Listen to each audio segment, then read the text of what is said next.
when art happens. I remember not too long ago, I caught myself completely off guard. I saw a Good Friday service at a church with a big, crazy organ and an awesome little choir and a little chamber orchestra. And I couldn't believe it. Within like 20 minutes, tears were welling up. It was just so beautiful. And being a musician of many years, it just totally caught me off guard. Sometimes just art happens. Sitting in the studio today are two extraordinary musicians and directors and the whole 9 yards, putting up an awesome show coming up. Welcome to the show. Thanks, Damien. Yes, how are you? Good to see you. Good to see you. Good to see you, yes.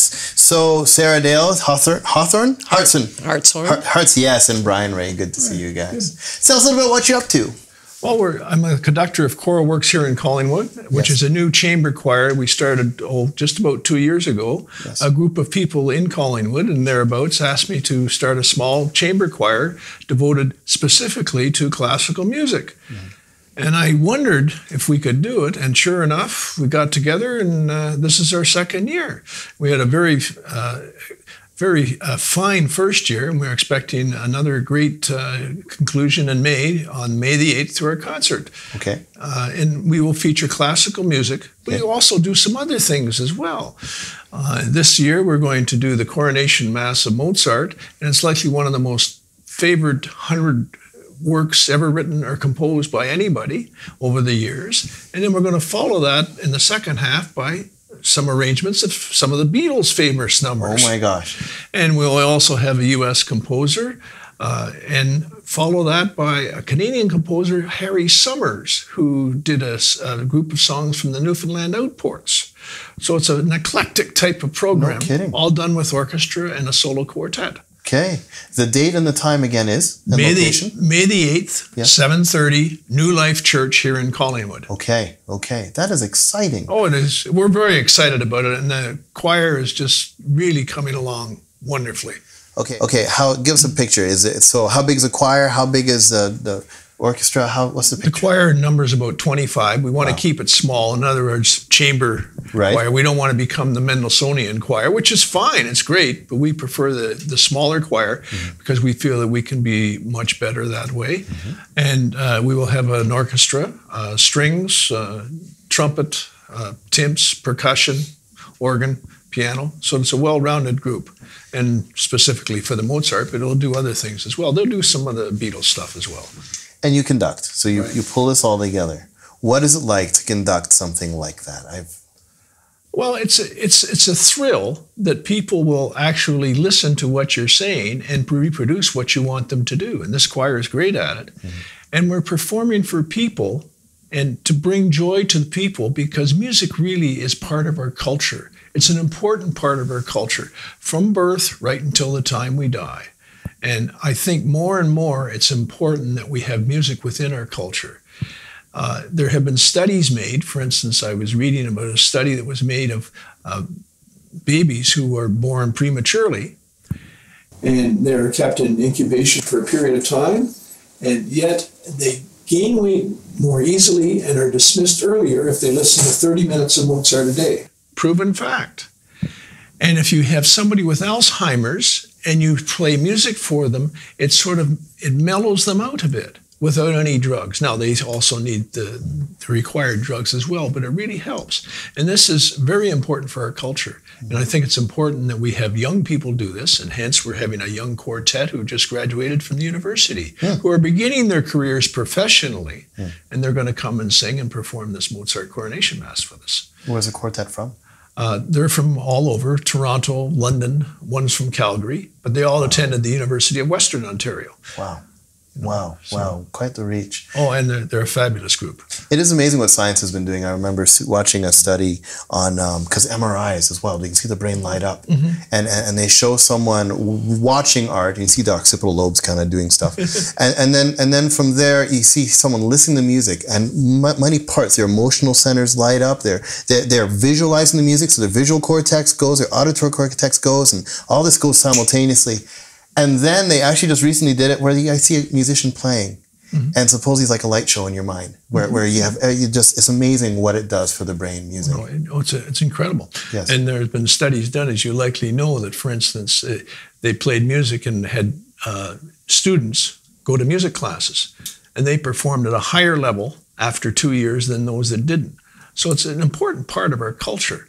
And we have to really bring music back in our school system. Yes. Really on a full-time basis. Yes. And it's as important as math. I mean, there's one of the boards in Toronto now is establishing classical music in hallways to just sort of mellow everybody out so that we become less violent society. That is wild. That is wild.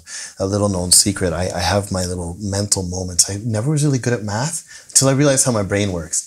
I do math off shapes. I use my creative centers, my musical centers to do math. Like 4 plus 6. Well, the 4 is a square. 6 is like a hexagon with a line. So therefore the line joins the square, which becomes another hexagon. And the 2 hexagons come together and make a circle. So that's 10. Like it's so often when I'm teaching my students is like we're taught to think a certain way, but not all brains are alike. No. And you teach the musician in individuals, you teach that whole right-sided creative dominant side. It's amazing how far you can get in life. It's phenomenal. Oh, it is. We could talk forever about it. Tell us a little about yourself. Oh, Damien, I'm just one of the choir members in here for support. She's a very fine mezzo soloist. I'm here just for support more than anything. No, Brian does a wonderful job directing our choir, and he's the reason we are. The Choral Works is, and I was one of the 3 people or 4 that asked him if he would conduct our choir and start a new choir, and he's done a phenomenal job. We really appreciate what he's done. And it is great that he does do a mix. I mean, he comes from a very traditional background with his training at St. Michael's Choir School and beyond. But he also enjoys mixing it with some lighter stuff too, and it really makes a wonderful rounded program. Mm-hmm. Yeah. Mm-hmm. We have a video of one of your productions. I'd love to see that. Mm-hmm.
Absolutely beautiful. I have to say that when one of the easiest music lessons that I teach quite often, in our modern day, we tend to listen to stuff on iPods with MP3s and little earbuds. And sitting behind me is my recording studio gear. And I get a student to bring up a WAV file or a CD, if there's such a thing in this day and age. And I play it through my hi-fi system. And they're like, they hear things they've never heard before. But even that good, nothing compares to getting from behind those speakers and getting to a live performance. Absolutely. And actually feeling the warmth of a cello, on your skin, to feel the throw of a small orchestra and the throw of a small choir against you. It is so beautiful. It must be such a treat. You must have the best seat in the house. I do. But it is a treat. I had one experience when I was at the choir school. We used to tour a lot. And we sang for a group of people who were very sick and suffering from all sorts of illnesses, a lot of drugs and alcohol-related illnesses. And we sang a Christmas concert for them in this facility. There must have been 500 or 600 people. And some of them could not walk. I mean, they were very much in need of medical supervision. We weren't sure what the reaction was. And I've always been taken by that, because at the end of our performance, the room shook with joy and clapping that these people enjoyed us bringing music to them. And that's the effect that music can have on anybody at any time. And that's what I enjoy about it, is to see the joy on people's faces that we can bring to them and get them out of the doldrums of normal day-to-day life and whatever their problems are. And maybe for a couple hours, they're in another space, a very positive space, a very good space. And if we can do that, we're successful. Mm-hmm. Mm-hmm. I find even people that don't normally listen to classical music, once they hear it live, find a new love for it. Mm-hmm. I don't know if you found that. Oh, yeah, very we do. true. And at the same time, I think it's wise to mix the classical as well as the modern elements. Yes. You know, and because that gives it that variety and that sort of eclectic feeling of the night. And that's what we like to do. Yes. And last year was an example of that, and we hope to achieve that again on May the 8th. Oh, I look forward to seeing it. You have some photos actually in the system. I'd love to go through some of those things and talk about them if we can. Who's that handsome fellow? I was on a good day. Yes, this is. That was when I was at the choir school, and we did a show, I think it was at the Royal York Hotel, and Brian Mulrooney was Prime Minister at the time, and he came back and met the choir afterwards. And I don't know who the fellow was in front shaking Brian Mulrooney's hand, but In the blue jacket? In the blue jacket. Wow. Now that, we did a concert at the Pontifical Institute of Sacred Music in Rome, and it was a very large 5-manual Mascioni pipe organ. And the instructions were all in Italian. I'd never seen Italian before in my life, and I had only 20 minutes to figure out how to get by. And actually, they were doing a number without instruments, with the choir was singing another without any instrumentation. And then I was actually setting the registration or setting the stops I was going to use in the next number, and hopefully it worked. But it did work. I love a good pipe organ. You get some notes so big that you feel them, you can barely hear them. It's like, yes. I think that's from California you were... that's interesting. We sang in California. We sang in a place that's the vegetable capital of North America. And a fellow had us come and sing to keep the museum open. They were going to close the Steinbeck Museum. And he was the person who wrote Grapes of Wrath. So we went to Salinas, and we gave a concert there, and we raised enough money to keep that library open, which is still functioning today. Amazing what music can do. I think that's the concert, perhaps the Pope, when the Pope came in the 80s. Yes, and that was the Mass Choir. Downsview Air Force Base when the Pope came here in 1984, I believe. Go ahead. I was going to say it's a newspaper article, and something it also claims... things that he doesn't tell you is that he's also performed for the Queen and Prince Philip with the choir in Toronto on one of their visits, and met Prince Philip, who came to ask him about the choir and so forth. So, yeah. Wow. We have quite the celebrated artist right here in our region. We do, yeah. Well, I was very fortunate to be in a good position, and I had a lot of great things happen in that position. It was great. But it's great to be here conducting this choir of volunteers. It's wonderful. And that's from Rome, of course. Is that Roy Thompson That's Hall? Roy Thompson Hall. Yeah. You did Roy Thompson Hall. That little dot is Brian sitting at the organ. You're going to make me cry. And if I remember correctly, I know the organ builder, Gabriel Ney, and he was just installing it, and he asked me to play it. I hadn't been quite finished then. I was just beginning. So you were the first one, huh? Well, I don't know whether it was the first one. We walked around the hall and wanted to know what his instrument sounded like in the hall. And that was our concert on our 50th anniversary in Roy Thompson Hall. Of St. Michael's Choir School? Right. And that's our group again. And that's our group. Yeah, That's Choral Works. That's Choral Works. And so this is the same group in the video that we heard. Correct. It's the same group we're going to be hearing in the upcoming performance. Right. The recording alone almost gives me chills. I can't imagine how that feels live. Concert. That's a previous concert. Yeah. And I believe you have the new one. The new one as well. Brilliant. I guess is that That's the program? it. Yep. Yes, we got to pause that and read that in slow motion. Well done. Well done. Exciting. Absolutely. An honor and a pleasure to have you here. This is your new poster for this year? That's right. That's one for May the 8th. Yes? Yes. Okay. Looking forward to seeing you there May the 8th this year. At where again? New Life Church here in Collingwood. Here in on Collingwood. Tracy Lane.